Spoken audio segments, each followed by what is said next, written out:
שלום, שלום רב לכולם, ברוכות הבאות לעיניים על עזה, ההתכנסות היומית שלנו שהיא חיבור של מחאה ולמידה.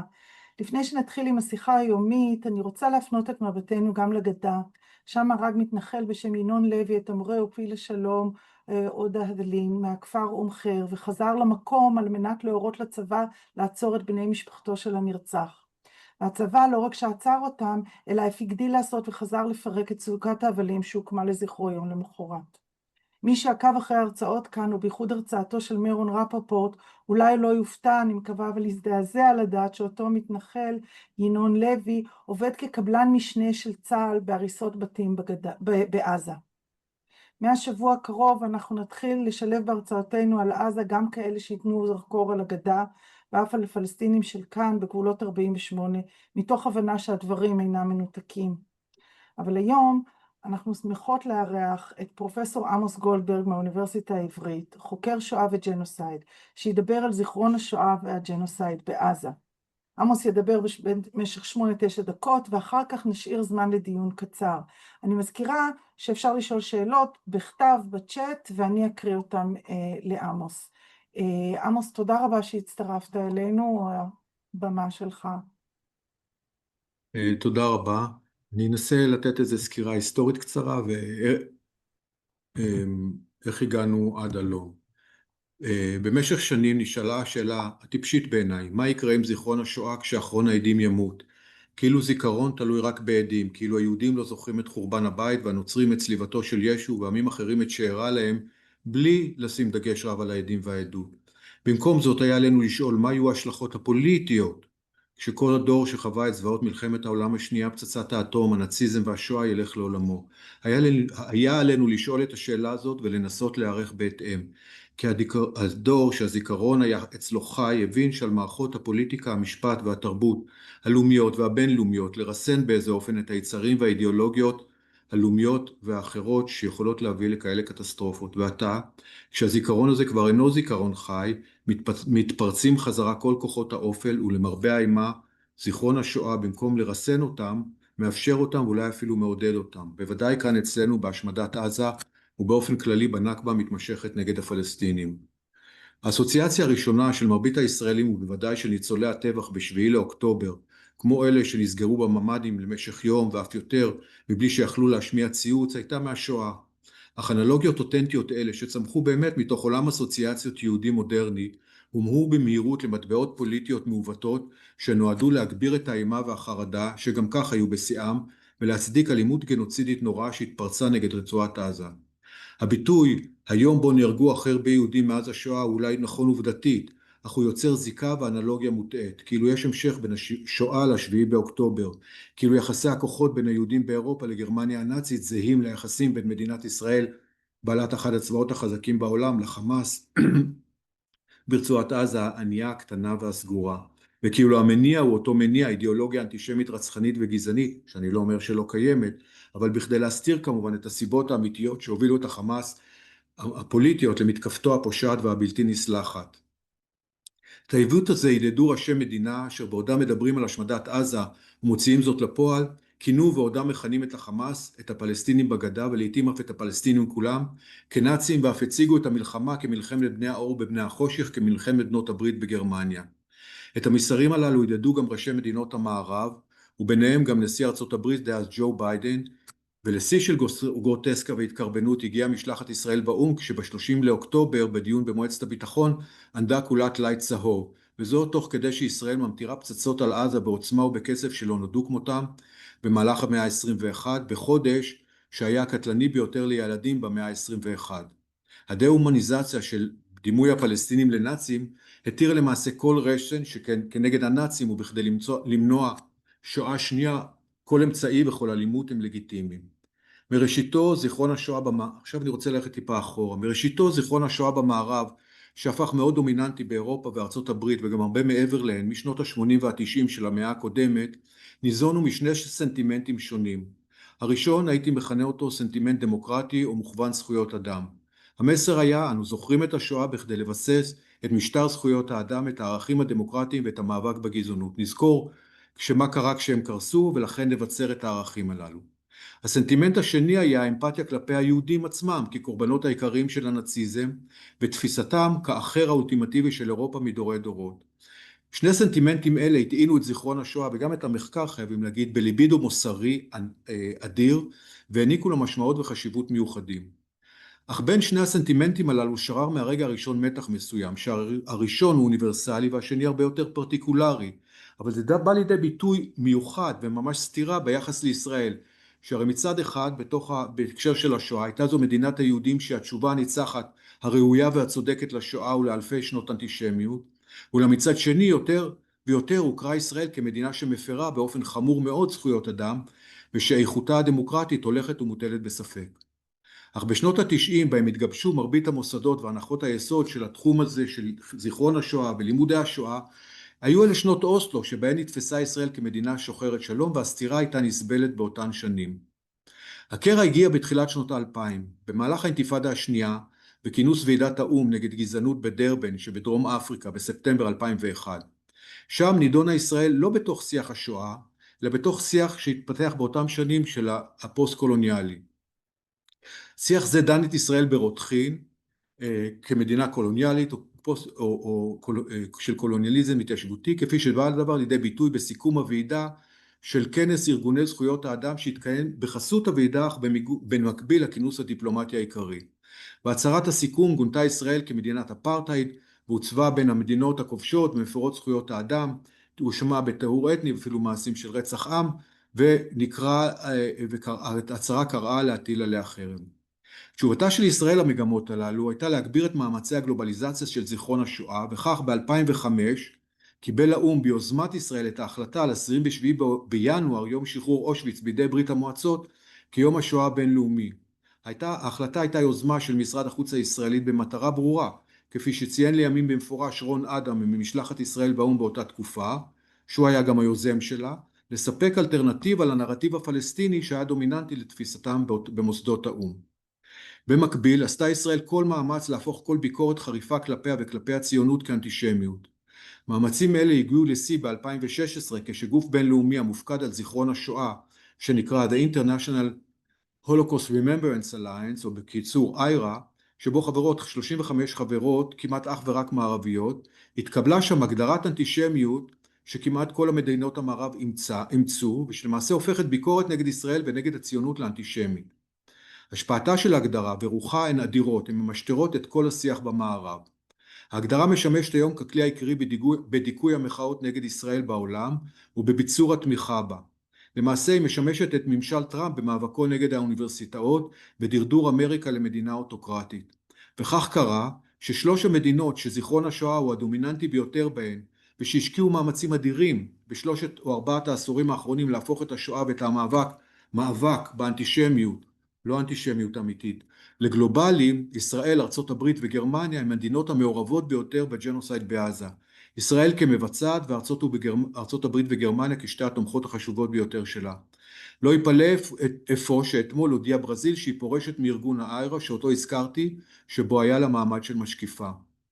אולי הדוגמה המבליטה ביותר את האבסורד כאן היא הופעתו של מזכיר המדינה בממשל ביידן, אנטוני בלינקן, בפברואר 2022, דווקא במוזיאון השואה בוושינגטון, בכדי להצהיר שארצות הברית מכירה במתקפה של מיינמר על הרוהינגה במחוז רקין כרצח עם. בלינקן הדגיש שבא דווקא למוזיאון השואה להכריז עליו, על כך משום שזיכרון השואה מטיל עלינו אחריות מוסרית אקטואלית. הוא הזכיר גם את אוקראינה וסין, הוא הזכיר כל מיני אסונות אלימות מדינה. הראיות לג'נוסייד במיינמר, כמו גם מידת ההרס והרצף שם, בלי בכלל להפחית מהזוועה, הן מחווירות לעומת המתרחש בעזה. אולם האם יעלה מישהו על דעתו שבלינקן או כל אחד אחר יגיע למוזיאון השואה בוושינגטון בכדי להצהיר מתוך מחויבות לזיכרון השואה שישראל מבצעת רצח עם בעזה? ההפך הוא הנכון. מוזיאון השואה בוושינגטון למשל הנפיק כמה הצהרות תמיכה בישראל, אך שותק לגמרי מה שקורה בעזה. יד ושם שתק גם כשהתבקשה באופן פומבי כבר בינואר 24, חלק מהאנשים פה חתמו על המכתב הזה, לגנות לפחות את הרטוריקה הגנוצידית שהתפשטה בישראל. שתקה וסרבה בפומבי. לפני יומיים אמר דני דיין, יושב ראש יד ושם, איזה משהו כל כך מקומם שכבר עדיף היה שישתוק. זיכרון השואה, זה הפסקה האחרונה. זיכרון השואה כפי שהוא מוסד במיינסטרים הישראלי במערב רק מזין את הלגיטימיות של האלימות הישראלית בעיני עצמה ובעיני העולם, ויחד עם המאבק באנטישמיות לדאבוננו ולבושתנו משתיק מחאות אפקטיביות ומצניח תמיכה אקטיבית בג'נוסייד. וואו, עמוס, תודה רבה.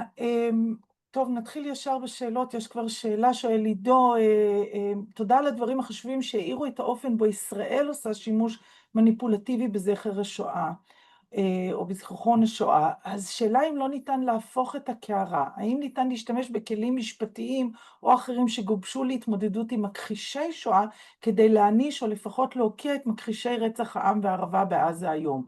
זאת אומרת, בזמנו דיברנו, אנחנו שנינו, על העניין הזה של הכחשת ג'נוסייד או הכחשת שואה כחלק אינטגרלי מכל ג'נוסייד.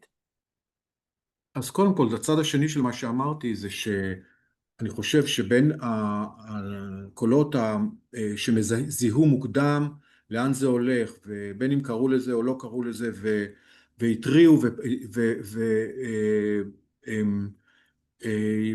זאת אומרת, יכלו לזהות גם את הזוועה של 7 באוקטובר, וגם לראות לאן זה הולך ולכנות את זה בשם, וגם לכתוב ולעורר את אני יודע, דעת הקהל, באו גם מהתחום הזה. אפשר לציין את הקול הדומיננטי ביותר, זה עומר בר-טוב, שהוא גם הבן של חנוך בר-טוב, יש לו את כל הקרידנשלס הישראלים, והוא באמת קול מאוד דומה, אבל הוא לא אחר, כי הוא לא היחידי, גם נאמר, רז סגל דיבר על זה מאוד מוקדם, אני דיברתי על זה, שמוליק לדרמן מפה,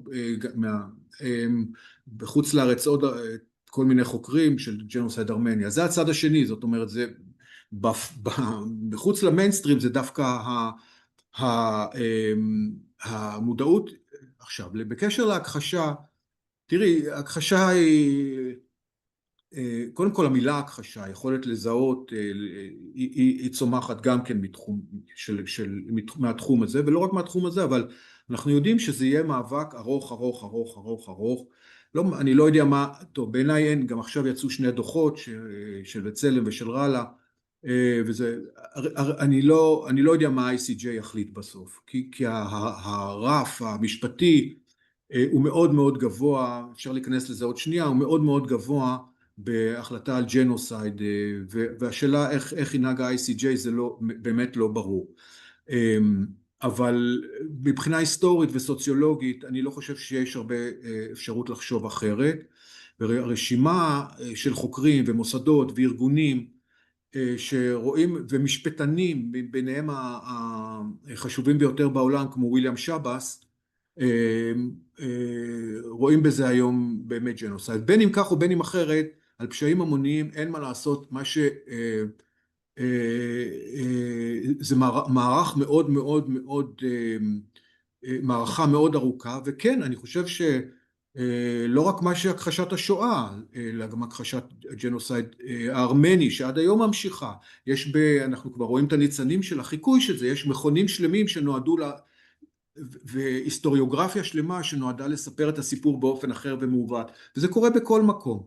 אנחנו נצטרך באמת במאבק הזה, בשביל להסתכל לעזה בעיניים, נצטרך את כל הכלים באמת אבל זה לא פותר, הצד השני גם יש לו מסורת ארוכה.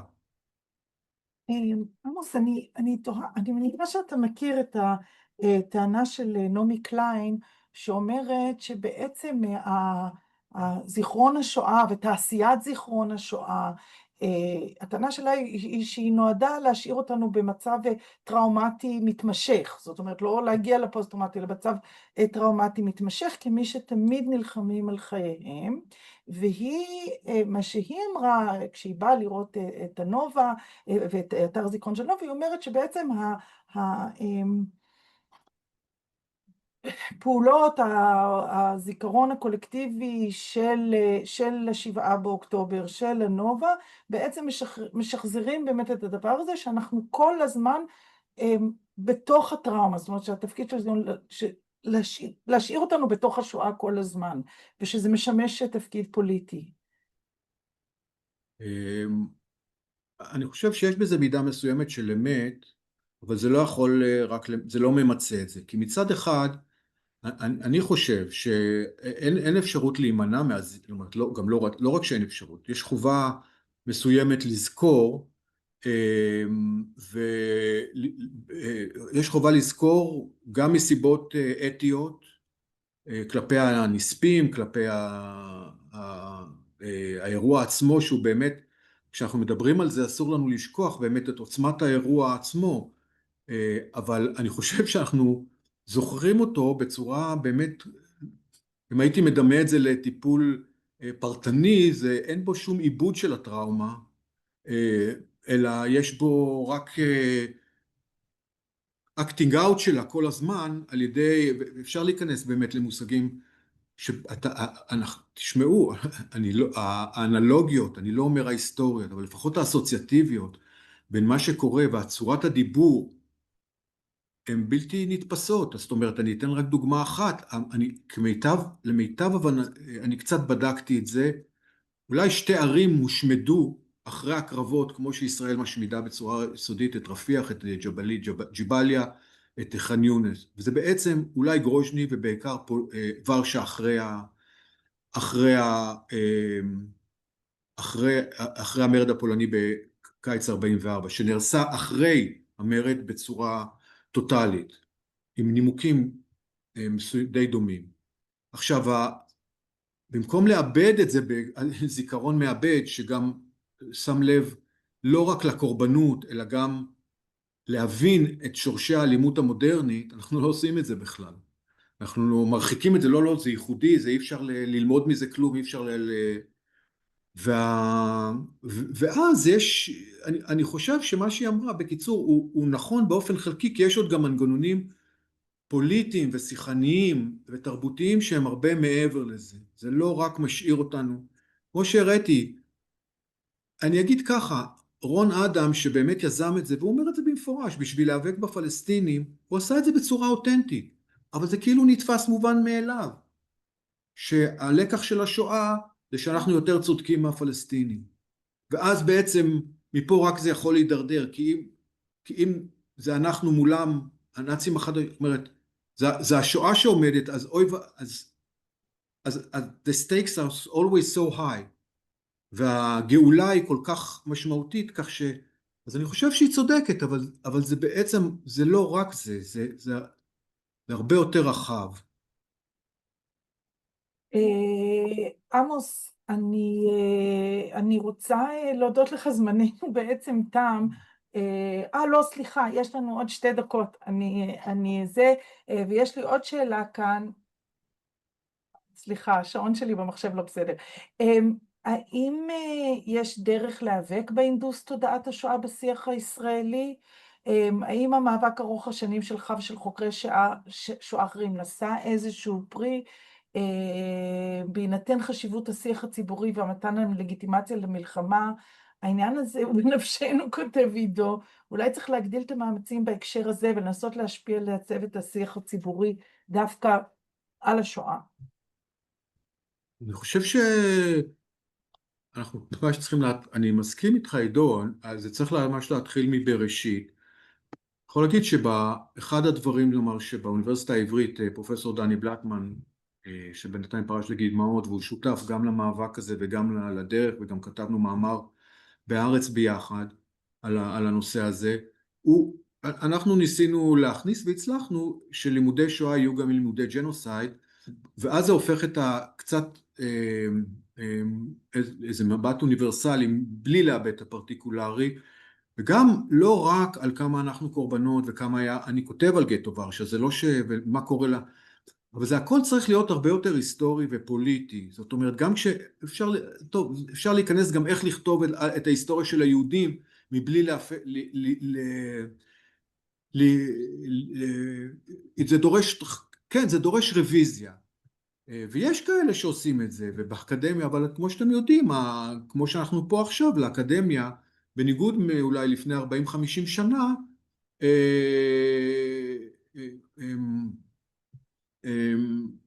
בניגוד למה אין לה השפעה, יש לה השפעה מאוד קטנה.